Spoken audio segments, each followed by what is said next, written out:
മനുഷ്യരൊക്കെ എന്തോ ആണെന്നുള്ള ഭാവമുണ്ടല്ലോ, അതൊക്കെ ഈ ഹോസ്പിറ്റലിൽ വന്നാൽ അങ്ങ് തീരും. അത്രയ്ക്കേ ഉള്ളൂ മനുഷ്യൻ്റെ കാര്യങ്ങളൊക്കെ. സത്യത്തിൽ ഞാനിവിടെ വരേണ്ടി വന്ന സാഹചര്യം, ഈ വീഡിയോ ചെയ്യാൻ ഒരു സാഹചര്യം ഉണ്ടായത് ആക്സിഡൻ്റലി ആണ്. എൻ്റെ വാപ്പച്ചിക്ക് വയ്യാതായി, ഹോസ്പിറ്റലിലായി, ഒരു സർജറി ഉണ്ടായിരുന്നു.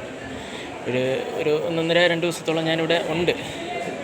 അപ്പോൾ ഞാനിങ്ങനെ ഈ ഹോസ്പിറ്റലിലെ വരാന്തകളിലൂടെയൊക്കെ ഇങ്ങനെ നടക്കുമ്പോൾ ഈ വരാന്തകൾക്കൊക്കെ ഓരോ കണ്ണീരിൻ്റെയും ഓരോ അനുഭവങ്ങളുടെയും കഥകൾ പറയാനുണ്ട്. ഒത്തിരി പേരുടെയും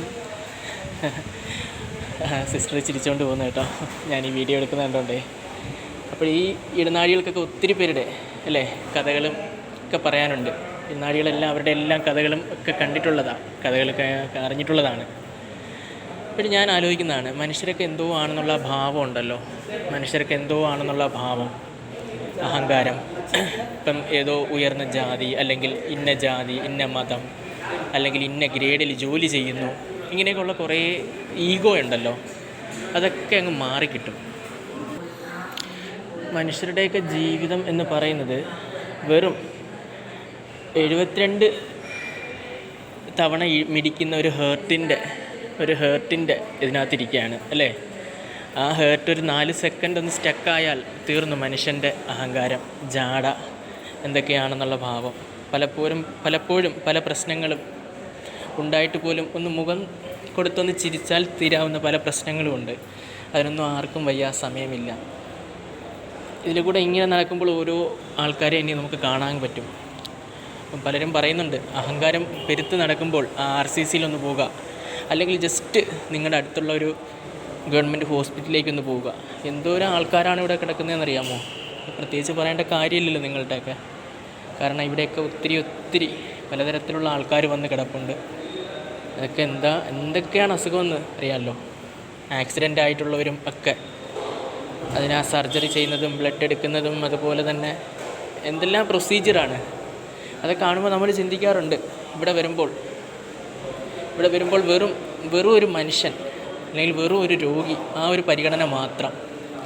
കാരണം മനുഷ്യൻ എന്നുള്ളൊരു വാക്ക്, ആ മനുഷ്യൻ എന്നുള്ള വാക്കിൻ്റെ അർത്ഥം അറിയണമെങ്കിൽ ഈ ഹോസ്പിറ്റലിൽ വന്ന് ഒന്ന് നോക്കിയാൽ മതി. പലതരത്തിലുള്ള ആൾക്കാരുടെ അവസ്ഥകളും പലതരത്തിലുള്ള ആൾക്കാരുടെ ആ കഷ്ടപ്പാടുകളും വേദനകളും ഒക്കെ നമുക്ക് മനസ്സിലാക്കാൻ പറ്റും. നമുക്കൊക്കെ ചുറ്റുപാടൊന്ന് നോക്കിയാൽ മനസ്സിലാക്കാൻ പറ്റും. ചെറിയ പ്രശ്നങ്ങൾ ഉള്ളവർ പോലും, ചെറിയ പ്രശ്നങ്ങൾ മീൻസ് ചെറിയ പ്രശ്നങ്ങളിലൂടെ കടന്നു പോയിട്ടുള്ളവർ, അവരുടെ ലൈഫിലുണ്ടായിട്ടുള്ള പരീക്ഷണങ്ങൾ, അതെല്ലാം എന്ന് പറയുമ്പോൾ അവർ അനുഭവിച്ചിട്ടുള്ളതൊക്കെ ആ ഒരു സ്റ്റേജിൽ നിൽക്കുന്നവർക്കേ മനസ്സിലാവും എന്താണ് ആ സമയത്ത് ആ ലൈഫിൽ അവർക്ക് ദൈവം നിശ്ചയിച്ചിട്ടുള്ളത് എന്ന്. അപ്പോൾ ഞാനിപ്പോൾ 2 ദിവസം ഈ ഹോസ്പിറ്റലിലായപ്പോൾ തന്നെ ഒരുപാട് കാര്യങ്ങൾ മനസ്സിലാക്കാൻ പറ്റി.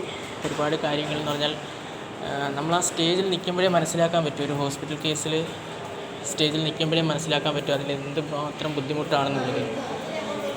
നമ്മൾ ഒരു അസുഖവും ഇല്ലാതിരിക്കുമ്പോൾ അതായിരിക്കും നമ്മുടെ ലൈഫിലെ ഏറ്റവും വലിയ സമ്പത്ത് എന്നുള്ളൊരു കാര്യം നമ്മൾ മനസ്സിലാക്കണം. നമ്മുടെ ലൈഫിൽ അതായിരിക്കും ഏറ്റവും വലിയൊരു സമ്പത്ത്. അത് നമ്മൾ ചിന്തിക്കുന്നില്ല. ആ ആരോഗ്യമായിട്ടുള്ള സമയത്ത് നമ്മൾ കഴിവതും മറ്റുള്ളവരെ സഹായിക്കാൻ നോക്കുക, മറ്റുള്ളവർക്ക് വേണ്ടി എന്തെങ്കിലുമൊക്കെ കാര്യങ്ങൾ ചെയ്യാൻ നോക്കുക. കാരണം ഒരു ദിവസം 24 മണിക്കൂറുണ്ട്. ആ 24 മണിക്കൂറിൽ ഒരു അരമണിക്കൂറോ അല്ലെങ്കിൽ ഒരു 15 മിനിറ്റോ അല്ലെങ്കിൽ ഒരു 5 മിനിറ്റെങ്കിലും മറ്റുള്ളവർക്ക് വേണ്ടി എന്തെങ്കിലും ഒരു കാര്യം ചെയ്യാൻ പറ്റിയാൽ അതായിരിക്കും നമ്മുടെ ലൈഫിലെ ഒരു നല്ലൊരു മൊമെൻ്റ് എന്ന് പറയുന്നത്. ഒരു ദിവസം 5 മിനിറ്റ് അങ്ങനെ ചെയ്താൽ ഒരു വർഷത്തിൽ എത്ര നേരം നമുക്കവർക്ക് പലർക്കും വേണ്ടി പല കാര്യങ്ങളും ചെയ്യാൻ കഴിയും.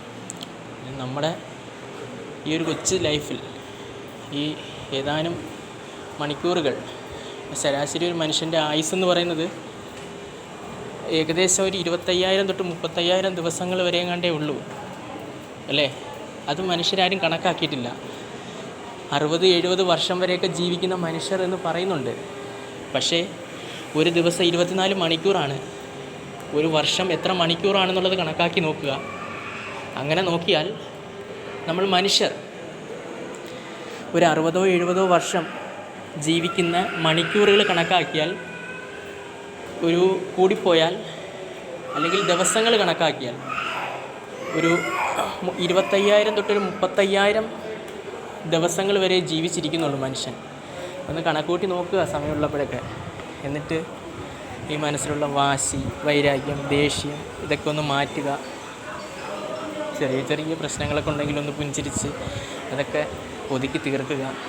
ലൈഫ് എന്ന് പറയുന്നത് ഇത്രയൊക്കെ ഉള്ളൂ. ഓക്കെ. പിന്നെ എന്തെങ്കിലുമൊക്കെ ഒരു വിഷയങ്ങളൊക്കെ ഉണ്ടെങ്കിൽ ഒരിക്കലും നെഗറ്റീവ് അടിച്ച് വീട്ടിൽ ഇരിക്കരുത്. അതുപോലെ തന്നെ ആക്റ്റീവ് ആവുക, നമ്മളങ്ങ് ഇറങ്ങി പ്രവർത്തിക്കുക. തോറ്റു കൊടുക്കരുത്. ലൈഫാണ്. നമ്മൾ ഒരുപാട് പേർക്ക് വേണ്ടി ജീവിക്കാനുള്ളതാണ്. ഒരുപാട് പേരെന്ന് പറഞ്ഞാൽ നമ്മളെ കുടുംബം, വീട്ടിലുള്ളവർ, നാട്ടുകാർക്ക്, പലർക്കും പല ഉപകാരങ്ങളൊക്കെ നമുക്ക് ചെയ്യാൻ പറ്റും. നമ്മളെ കൊണ്ടൊക്കെ ഒത്തിരി കാര്യങ്ങൾ ചെയ്യാൻ പറ്റും. അപ്പോൾ നമ്മളെ ലൈഫ് നല്ലതുപോലെ ക്ലിയർ ചെയ്തെടുക്കുക. മറ്റുള്ളവർക്ക് വേണ്ടിയും കൂടെ സഹായിക്കാനായിട്ടുള്ള സമയങ്ങൾ കണ്ടെത്തുക. ഓക്കെ.